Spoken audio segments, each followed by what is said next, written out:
Hi everybody, and welcome back to Lost Genre Reddit Stories. This post is from the subreddit Relationships, and it's by user Meatball Manners. My in-laws got rid of all of my sentimental stuff, and I believe it was intentional. So, for some context, my partner and I, 4-year relationship, we are both in our 20s, live in a very small apartment, and storage space isn't a luxury we have or can afford. My in-laws very graciously offered for us to store our belongings that we weren't using for the time being in their home. So I labeled everything in totes and left it in their care. This stuff was mostly sentimental and Christmas items, many of them from my childhood and reminders of when my parents were still together and my grandfather was still alive. Most of it was passed down to me, and I treasured those items so dearly because Christmas is my favorite time of year, and many of the items I owned came from family that isn't around anymore. My mom let us know recently that she had plenty of room in her storage for anything we wanted to save, so we decided to take my Christmas stuff and my partner's items from my partner's family, use them to decorate for the holidays, and then permanently relocate them into my mom's storage unit. However, when we went to visit my in-laws to collect our items, they were nowhere to be found. I was immediately feeling very suspicious and uncomfortable because they seemed unfazed by my stuff being missing. As I said before, everything was labeled, but the only items that remained belonged to my partner. Everything of mine was gone. My partner immediately said something to them about how important those items were to me, and they shrugged it off. They ultimately made a comment that we could come back and they would help us look for it. The following weekend arrives, and when we show up, no one is home, despite them knowing we were coming to look for my belongings. They went out shopping instead. My partner and I rifled through everything only to confirm my fears. Everything was gone. I've been devastated ever since. We don't have the funds or means to replace anything. In addition, it was irreplaceable. The sentimental value of that stuff cannot be replaced ever. It completely broke my heart, and I knew it was going to put a damper on my holiday season. I love to decorate for the holidays, and knowing all the memories of my childhood were just given away was infuriating. I have had suspicions throughout our entire 4-year relationship that her family does not like me. My partner, however, has disagreed vehemently, so I have given them the benefit of the doubt. However, they make a lot of derogatory statements about my ethnic background, call my dogs ugly little rats, etc. I've had no reason to believe they truly care about me in the slightest, and this circumstance confirmed my fears. My partner, being the saint she is, confronted them about my belongings. Their response was to essentially blame us for leaving our stuff with them. They also attempted to lie and say that we were told many times to get our stuff, which is simply not true. We would have immediately driven to get that stuff had they made a comment like that, because that's how important it was to me. They also refused to apologize to me and told my partner they would not even offer to replace anything, confirming that this is personal. I truly don't know how to feel, and my partner and I are shocked and saddened. I have had an incredibly hard year between my mental health, finances, and overall well-being. I've only recently gotten to a point where I feel a semblance of normalcy, and I was just so excited to immerse ourselves into the holiday season and end the year on a high note. That has been taken away from us, and with no remorse. I truly need advice on what to do in this scenario. Some people believe they dislike me, others believe this has something to do with my partner and I both being women. Either way, this is a difficult situation for my partner and me. I have no skills as far as setting boundaries, and I don't want this to be forgotten and swept under the rug. Another aspect of the issue is that not only was my partner's stuff still there, but little items from the totes I had were in her family's totes. So someone did go through the stuff and keep what they wanted. Aw man, OP, this situation is really sucky. Your in-laws are not nice people, and that is an understatement. It's really sad that the things that you lost, well, not lost because it was taken away from you, so it was basically theft, is irreplaceable because of the memories that they have. Now, I don't think you need to do anything. You shouldn't confront these people or anything like that. In my opinion, it's your partner the one that needs to decide what happens now. And I also think that this is one of those make it or break it type of situations. However, the way that she's already been acting, the things that she's been doing, and how she's already confronted her parents a couple of times says to me that this is not going to get swept under the rug. Maybe your in-laws are just as stubborn or idiots that they just won't apologize, and they might lose their daughter. But the one thing that I believe you should know is that your partner's got your back, and that is the most important thing in this case. She's just as upset as you are about all of your things being stolen and given away, so I think she's gonna have a very stern conversation with her parents. You just need to be there for her when she does and strengthen the couple. And what do you guys think about this situation? What would you do if you were in OP's shoes or in the partner's shoes? Let me know in the comment section, and now let's move on to the community comments to see what they said.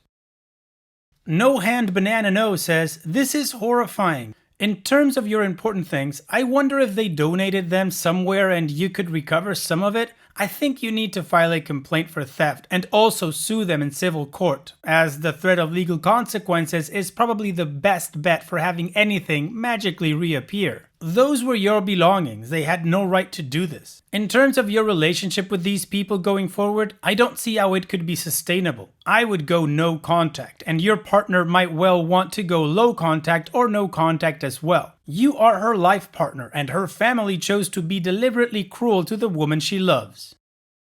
And OP responds, "Thank you for the advice. I agree 100% that this relationship is no longer sustainable. I truly don't know how to even face them comfortably after what they've done. It's just a sad season for our lives." Spiteful Sundew says, "These people have made it clear they are out to get you. It's time for you to tell your partner that while you may love her, what her parents did was evil and you won't be having contact with them further. If she's a good partner, she'll understand because this was 100% intentional sabotage on their part. Make it clear you don't want them near your home. You have no intention of ever wasting your holidays with them in the future, and that while she might love them, you feel the exact opposite. She can do whatever, but you're under no obligation to have anything to do with these a-holes." Dashhund Mom 5 says, "They stole from you, threw away and destroyed your memories, and lied to your faces. These are not good people. These are cruel monsters out to torment you until either they are removed from your life or you are removed from their daughters." So, the question becomes, is your partner waiting a relationship with you or with the family that have now shown what they are capable of? If you decide to stay together, I don't think it will work with them having any part of your lives at all. I also think the two of you need couples counseling. This was a huge betrayal and violation. The trauma will have ripples and issues to contend with in addition to removing them from your life. I am so sorry for what you are going through and all you have lost.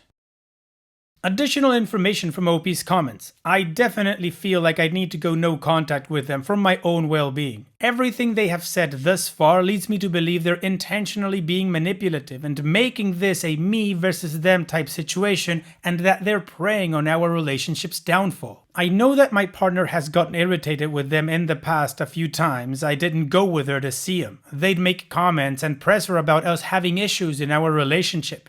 My partner grew up with a family who heavily pushed the "family is everything" mantra, and I'm very proud of her breaking out of that mentality. I know they think they'll win, and I know they think their teachings of family over everything will pay off in this situation.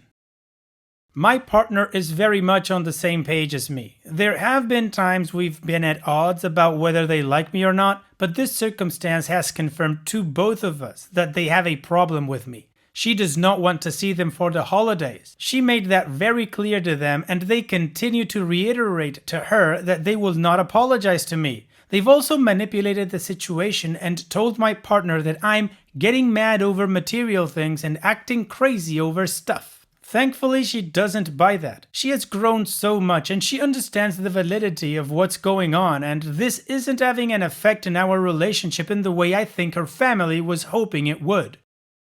My partner told me that it's both her father and stepmother who got rid of my belongings. The items themselves were from when my parents were still together, along with stuff passed down from my deceased grandfather, and Christmas villages from my deceased aunt. Some of the stuff my mom wanted back when she gets her own house. She's helping my grandmother right now, who is ill. So I had to make a really hard phone call letting her know that it was all gone.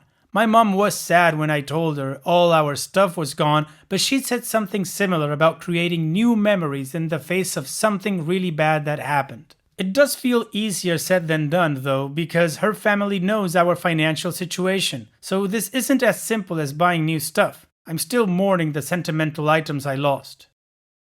Another part of this story that I probably should have mentioned is that my partner's entire extended family, aunts and uncles, etc., have never spoken a word to me or my partner since being with me because they are homophobic. This has been a general theme in our relationship and it's very unfortunate. Okay, well, I believe the community gave OP much better advice than whatever I worded out, so thank you, community. And from OP's context, it seems like OP is ready to go no contact like a lot of people suggested. So now let's move on to the update to see how this story ends. It's been about a month, and while it's possible many won't remember or care, I thought I would give an update. First and foremost, I'd like to thank everyone who reached out, who offered words of encouragement, and who validated my very complex and complicated feelings. This is certainly a difficult and new territory for me, and I'm navigating it the best I can. Unfortunately, to disappoint some posters who encouraged this, I did not steal any of their stuff or burn their house down as retribution. Ultimately, my partner made the decision to have it out with them, and she and I compiled a list of her talking points to keep her on track. They were immediately defensive and angry. She was told that I am acting crazy over material possessions and ultimately told my partner they would never apologize to me because they had no reason to. They also claimed that they told me to come to get my stuff many times, which we both know is a blatant lie. I would have got my belongings immediately had I thought they would be discarded. My partner let them know that we would not be seeing them for the holidays or in general, and they said, okay. It's unfortunately a situation where everyone loses. My partner now feels that everything she's ever believed about her family is a ruse. I'm dealing with the aftermath of everything and accepting my sentimental items are gone. My parents are fairly sad at the loss of our memories, and my partner's parents are outright ignoring their own daughter. We thought we could at least salvage a little Christmas cheer because the only thing we recovered from them was our Christmas tree. However, the legs of our tree were completely gone and the lights were damaged. We have had that Christmas tree the entire duration of our relationship, and I was infuriated to find that they ruined that too.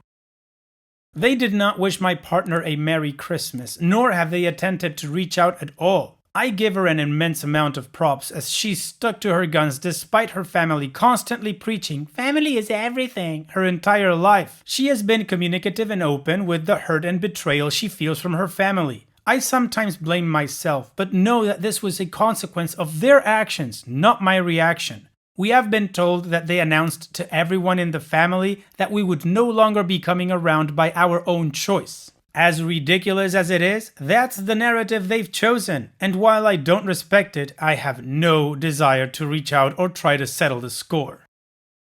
Finally, and just to note, a family member admitted to us that her parents don't like me partially because I went through a really severe depressive episode, and they didn't think my partner should have had to deal with that. It solidified my previous belief that they didn't like me, and I did let her know that I was hurt by how unreasonable she made me feel for thinking that when it was true. I did feel some anger from that, but it was quickly diminished by how sad I feel for my partner and how easily her parents cut ties. So that's my update. They have continued on with their lives as if we don't exist, and we have continued to strengthen our relationship in the process. I am very proud of both of us for maintaining honesty and communication. While there were certainly bumps in the road, we've come out of this sad scenario a whole lot stronger. Thanks again to everyone who reached out and offered advice. This internet stranger is incredibly grateful. Well, OP, I think your partner did the right thing. She confronted her parents and then told them they were out. Of course, none of this gives you back your memories or any of that, but it is a step in the right direction, and you guys are stronger as a couple, which is great. So all the best in the future to the both of you, OP, and thank you so much for sharing. Now, let's move on to the next post.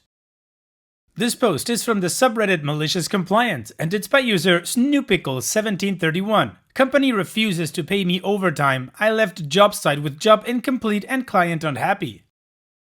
I worked as a sales rep for a company in the technology field, two-way radios and alarms to be specific. Said company never had enough technical staff, so I started training myself and asked our lead technician to teach me to program and sort out minor problems as well as do installations. This was nice since I was doing client visits 1 to 4 times a month, depending on how big the client was, and then I could sort out problems while I was on site. I ended up doing most of my clients' installations, and the manager of the technical department was happy because it's less work for him, and he knows I do the jobs properly because I want to keep my clients happy. Accordingly, he had no problem signing my timesheet and overtime hours as well. Overtime was around 10 to 20 hours a month, so 2 to 5 hours a week, which I think was a great deal considering I was doing the jobs of 2 people actually. It went well for a few months until one day just before payday I get called in by the managing director or owner. He had my timesheets for the past few months in front of him. He asked me what they were and I gave him an explanation. He scratched my overtime out, saying sales reps don't get paid overtime. I tried to explain to him why I was claiming overtime and that he can ask the tech manager, but he was having none of it. I was pissed as it was a little extra money, but whatever. About a week later, I was at a client about 160 kilometers, 100 miles from the office. We had a big installation and were almost done except for programming and tidying up some cables. I checked the time and told the apprentice technician to pack up. He was like, "But we are not done with the job." I told him, "I don't care. I don't get paid overtime. It's 2 p.m. and it's still a 2-hour drive back to the office." We packed up, the client comes out, and I gave him the explanation saying we will be back the following morning to finish what was effectively 30 to 45 minutes of work. The client wasn't happy but understands that I don't get paid to work late. I was on the road for about 15 minutes when my phone rang. It was the owner, the same one that said I don't get paid overtime. He asked what was I doing and why I wasn't finishing the job as the client was not happy. I told him the explanation above and then I reminded him that he said I don't get paid overtime, so I'm not working late and will drive back to finish tomorrow. Silence for about 5 seconds as I assume he realized I was following his express instructions and there was nothing he could do. He told me to go back and finish the job and we can talk about it later. I told him no unless he pays me overtime. He says he will. I tell him to put it in an email before I will turn back. I could hear him go red in the face. He said he will send it now. I switched on my laptop and connected my dongle. This was still before smartphones and emails on our phones. A few minutes later the email came through. We turned around and finished the job. I got paid my overtime and never again was there a query over my timesheet or hours booked. I was the only rep out of 5 that got paid overtime. Additional information from OP. This happened in 2008. My contract stipulated I was not entitled to overtime. I negotiated overtime with the technical manager as it would be mutually beneficial for both him and me if I did tech work as well, and ultimately the company would save money as well, so he agreed to it without any objections. The overtime did not amount to much every month as it was based on a basic salary which was low. Commissions made up 3/4 of my take-home pay, excluding allowances, so it wasn't much about the money, more about the principle. Other sales reps refused to do tech work as they said that was not why they were appointed. The other guys were also on the wrong side of 40 and in shape, if you can call round a shape. I was in my early 20s and wanted to get ahead, so I did extra to prove myself. The overtime that was scratched out did not get paid, at least not to his knowledge. I added extra hours over the next 2 months to make up for that, so I did get paid eventually. Nice negotiation, OP. You got paid what you deserved. Good for you. Thanks for sharing. And it's that time that we've reached the end of the video. I hope you enjoyed today's stories. I really did enjoy reading them to you. So if you did, then don't be shy and go ahead and give the video a like. And don't forget to subscribe or even share this video with people that you might think will enjoy my storytelling. Also, if you have the time, go down to the video description and check out all the links I have for you, from our Discord community to my channel merch. And finally, I'd like to say thank you for watching. It really means a lot to me that you enjoy my videos. And having said all that, I'll see you guys in the next video.